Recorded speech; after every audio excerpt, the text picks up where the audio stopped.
राम मंदिर चंदा चोरी आरोप में गिरफ्तार सभी 8 आरोपियों से पूछताछ की जा रही है, लेकिन इतनी कम सैलरी वाले लड़कों ने किस तरीके से अपनी प्रॉपर्टी बनाना शुरू कर दिया था, ये हम आपको तस्वीर दिखा रहे हैं। लवकुश मिश्रा जो कि अनुकल्प का रिश्तेदार है। लवकुश मिश्रा ने 2025 अक्टूबर में शहादतगंज इलाका है अयोध्या का, वहां पर 1000 स्क्वायर फीट की जमीन अपनी पत्नी सुप्रिया के नाम खरीदी थी। शहादतगंज के अंदर ये मकान आप देख रहे हैं, ये नया मकान बन रहा है। 1000 स्क्वायर फुट ये जगह है। 2 मंजिला मकान लगभग बनकर तैयार करा दिया गया था। इसकी फिनिशिंग का काम चलना था और ऊपर भी आप देखेंगे तो सरिये निकले हुए हैं। सबसे ऊपर एक और फ्लोर बनाने की तैयारी हो रही थी। 1000 स्क्वायर फीट लवकुश जो है उसकी 16-17 हजार रुपए सैलरी थी, जो कि आउटसोर्स के तौर पर काम करता था नोट गिनने में। तो सवाल यह खड़ा हो रहा है कि आखिरकार इतना पैसा लवकुश के पास कहां से आ गया। हमारे पास वो पेपर भी मौजूद है जिसमें बेनामा कराया गया, रजिस्ट्री करवाने के लिए बातचीत कही गई और ये पूरा आप देखिए 2.5-3 मंजिल का 1000 स्क्वायर फीट का मकान जो है वो लवकुश अपनी पत्नी के नाम बनवा रहा था। जो ये एरिया है शहादतगंज, यहां पर 2200-2300 रुपए करीब गज यहां पर जमीन है, यानी कि इस जमीन की कीमत 20 से 25 लाख रुपए की जमीन लवकुश मिश्रा ने अक्टूबर 2025 में इस जमीन को खरीदा। न केवल खरीदा बल्कि कल तक यहां पर कंस्ट्रक्शन का काम हो रहा था। हम आपको ऊपर लेकर चलते हैं और दिखाते हैं कि 20-22 हजार की सैलरी वाले आदमी के पास आखिरकार इतना पैसा कैसे आ गया।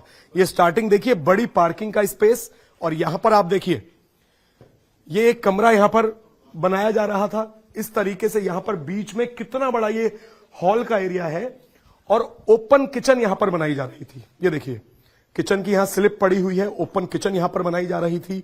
उसके बाद एक और यहां पर कमरा है, कमरा एक और यहां पर बनाया गया है, यानी कि जो ग्राउंड फ्लोर है उस ग्राउंड फ्लोर पर ही 3 से 4 कमरे, बड़ी आलीशान ओपन किचन यहां पर बनाने का प्लान। और इधर आप देखिए लिफ्ट की जगह दी हुई है, लिफ्ट की जगह यहां पर दी हुई है। एक और कमरा यहां पर है और नीचे ही ग्राउंड फ्लोर पर, यानी कि जो ये मकान बनाया जा रहा है अभी, जैसा कि आपने देखा कि इतनी बड़ी ओपन किचन की यहां पर तैयारी थी, तो कितना पैसा 20-25 लाख रुपए की जमीन खरीदने में और उसके बाद कंस्ट्रक्शन। अब हम आपको लेकर चलते हैं फर्स्ट फ्लोर पर। फर्स्ट फ्लोर पर भी ये आप देखिए ऊपर भी एक ओपन एरिया यहां पर छोड़ा हुआ है और ओपन एरिया के साथ ही यहां पर भी ये कमरा नंबर 1 है। एक कमरे के अंदर एक और कमरा, ये कमरा नंबर 2 और एक और कमरा, कमरा नंबर 3। 3 कमरे फर्स्ट फ्लोर पर बनाकर तैयार हैं, जिसमें फिनिशिंग का काम चल रहा था। लवकुश मिश्रा की पत्नी के नाम, सुप्रिया के नाम ये, और एक ये कमरा है। 4 कमरे यहां पर बनाए गए थे और इधर भी आप देखिए कितना स्पेस यहां पर बनाया हुआ है। कमरे के अंदर एक और कमरा। कंस्ट्रक्शन इस तरीके का है कि पूरी भूल भुलैया है। बाहर से 3 से 4 कमरे देखने को मिलेंगे, लेकिन अंदर एक और कमरा यहां पर बनाया गया है।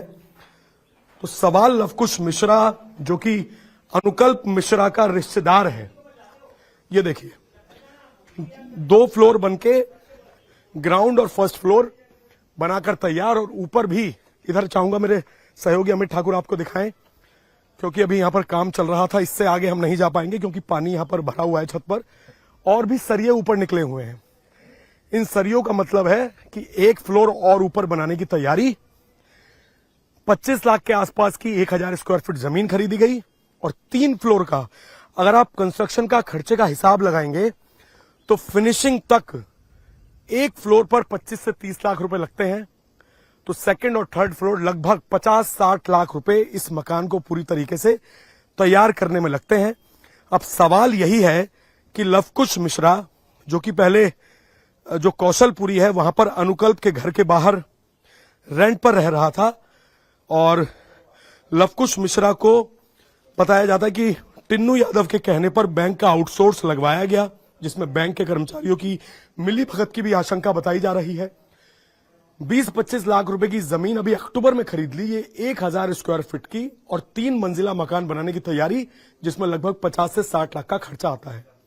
बैंक से दान पात्र से चोरी किए जाते थे पैसे, लगातार पैसे बाहर निकाले जाते थे। अब आप सोचिए कि छोटे से छोटा एम्प्लॉय जो वहां काम कर रहा था, वो एक करोड़पति की तरह जमीन खरीद के 3 मंजिला शानदार कोठी बना रहा था और कल तक यहां पर काम चल रहा था।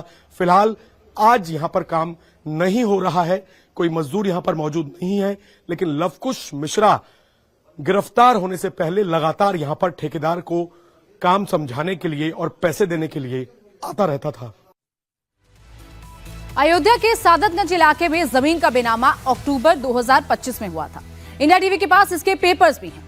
लवकुश के पड़ोसी से हमारे सहयोगी अभय पराशर ने बात की, उन्होंने क्या कुछ बताया आपको सुनाते हैं। राजकुमार जी, ये जो मकान है हमारे पीछे, ये किसका मकान है, कब खरीदा गया? ये लवकुश मिश्रा का मकान है। जैसा कि रजिस्ट्री में आपने दिखाया है, अक्टूबर में रजिस्ट्री हुई है इसकी। अभी 3 महीने पहले से बन रहा है। 3 महीने का? हाँ, 3 महीने से। ये कितना एरिया होगा? ये एरिया 1000 स्क्वायर फीट है। 1000? हाँ, लगभग। ये जो जिस गांव में हम खड़े हैं शहादतगंज में, ये कौन से और क्या डिटेल है इस इलाके की, और लगभग यहाँ कितनी कीमत होगी प्लॉट की? ये शहादतगंज जयपुरिया स्कूल के पास एकदम निकट में है और राजकीय पॉलिटेक्निक के पीछे। यहाँ पे जमीन का रेट इस समय 2200-2300 रुपए स्क्वायर फीट है। तो यानी कि ये मकान जमीन जिसने खरीदी होगी, जैसे लवकुश मिश्रा ने, तो कितने की खरीदी होगी? 20-22 लाख के आसपास रही होगी। 20-22 लाख? जी जी। और कंस्ट्रक्शन का काम यहाँ पर कब से चल रहा है? 3 महीने लगभग चल रहा है। हाँ, लगातार चल रहा था। कल भी काम चल रहा था। कल भी काम चल रहा है? जी जी। तो अब फिलहाल काम बंद है या अभी भी यहाँ पे काम चल रहा है? अभी आज तो कोई नहीं आया है। कोई नहीं आया? जी जी। तो लवकुश मिश्रा आता था यहाँ पर? जब से गिरफ्तारी हुई तब से नहीं आए, उसके पहले कंटिन्यू डेली आते थे। कंटिन्यू? जी जी। पत्नी भी आती थी? पत्नी तो कभी कभार आती थी, बाकी तो। अच्छा, जैसे आप बता रहे हैं कि लवकुश मिश्रा जो है वो, उसकी सैलरी बहुत कम थी, तो जब यहाँ पर आता था तो कैसे आता था? गाड़ियों से आते थे, कैसे? नहीं, वो अपनी बाइक से आते थे और हम लोग जानकारी नहीं थी कहाँ काम करते हैं। ये था पता कि राम मंदिर में काम करते हैं, कि जब से आरोप लगा तब से पता चला कि गणनाम की ड्यूटी में लगी। कभी देखा जैसे रुतबा देखा हो यहाँ पर कोई? नहीं, रुतबा वगैरह नहीं, बाइक से जाते थे। सर, यहाँ काम चल रहा, ठेके दिए थे। कभी कभार दूसरे तीसरे आते थे वो, और उनके पिताजी भी आते थे और भी जो उनके घर वाले थे। जी। चंदा चोरी की जांच अब बैंकों तक भी पहुंच गई है। अयोध्या पुलिस अब एसबीआई, बैंक ऑफ बड़ौदा और कैनरा बैंक के मैनेजर को भी नोटिस दिया है। अयोध्या पुलिस एसबीआई बैंक के 2 कैशियर रत्नेश और गगनदीप से पूछताछ के लिए नोटिस दिया गया है।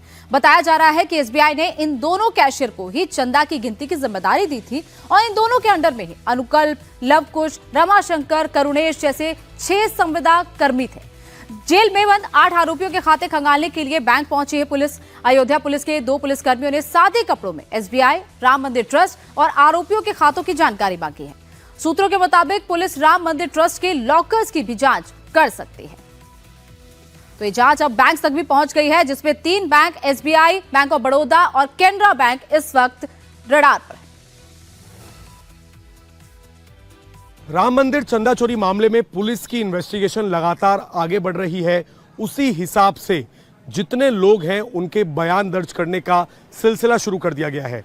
मंदिर ट्रस्ट के महासचिव रह चुके चंपत राय, जिन्होंने अब इस्तीफा दे दिया है, चंपत राय के स्टेटमेंट पुलिस ने रिकॉर्ड किए हैं। अयोध्या पुलिस का साफ तौर पे कहना है कि लगभग 140 लोगों के बयान दर्ज किए जाने हैं। बहुत जल्द अनिल मिश्रा और साथ ही गोपाल राव के भी स्टेटमेंट दर्ज किए जाएंगे और जल्द ही चंपत राय, अनिल मिश्रा और गोपाल राव को पूछताछ के लिए नोटिस भी अयोध्या पुलिस सर्व कर सकती है। आज जितने भी बैंक हैं वहां पर पुलिस की टीम सादे कपड़ों में पहुंचकर नोटिस देकर गई है। जो एसबीआई बैंक है, राम लला मंदिर के जो ट्रस्ट है, उनके अकाउंट्स हैं इस एसबीआई बैंक में। एसबीआई बैंक के 2 एम्प्लॉई रत्नेश और गगनदीप, जो कि बैंक के पेरोल पर है, कैशियर के तौर पर ये राम मंदिर के अंदर काम कर रहे थे। इनकी भूमिका भी संदिग्ध पाई गई है, क्योंकि जो 6 लोग जो आउटसोर्स कैशियर थे, जिसमें अनुकल्प, लवकुश, अविनाश शुक्ला, करुणेश, रमाशंकर जो है, ये सभी इन्हीं दोनों बैंक के एम्प्लॉय के अंडर में काम करते थे और साथ में नोट गिनने का काम करते थे। आज सादे कपड़ों में चौकी के, जो कि यहाँ की चौकी है, वहां के 2 पुलिसकर्मी यहाँ पर पहुंचे और बैंक को एक नोटिस ये देकर गए हैं कि ट्रस्ट से जुड़े जो भी बैंक खाते हैं जो जितने आरोपी अब तक अरेस्ट हुए हैं उनके जितने बैंक खाते हैं उनकी डिटेल्स पुलिस को सौंपी जाए। न केवल ये एसबीआई बैंक जो कि प्रमुख है, क्योंकि गिनती करने के अंदर इस एसबीआई बैंक के कर्मचारी लगे होते हैं, इसके अलावा पास में ही जो और भी बैंक हैं, Canara bank, bank of Maharashtra, साथ ही बैंक ऑफ बड़ौदा, जहां जहां पर ट्रस्ट से जुड़े हुए लोगों के खाते हैं, उनकी जानकारी लेने के लिए आज पुलिस की टीम ने सादे कपड़ों में सभी बैंकों के अंदर नोटिस दिए हैं और मांग की है कि ट्रस्ट और ट्रस्ट से जुड़े लोगों के जितने भी बैंक खाते हैं और जो लॉकर हैं, क्योंकि ये जानकारी मिल रही थी कि जो भी ज्वेलरी थी उनको लॉकर्स के अंदर रखा गया है, इन सभी की जानकारी अपनी जांच को आगे बढ़ाने के लिए आज अयोध्या पुलिस ने ये जुटाने की कोशिश की है। सबसे पहले सभी 8 आरोपियों के घर पे कल रेड्स की गई और आज बैंक के कर्मचारियों से जानकारी हासिल करने के लिए पुलिस ने स्टेट बैंक ऑफ इंडिया और इसके अलावा जो बाकी के बैंक हैं वहां पर नोटिस सर्व किए हैं।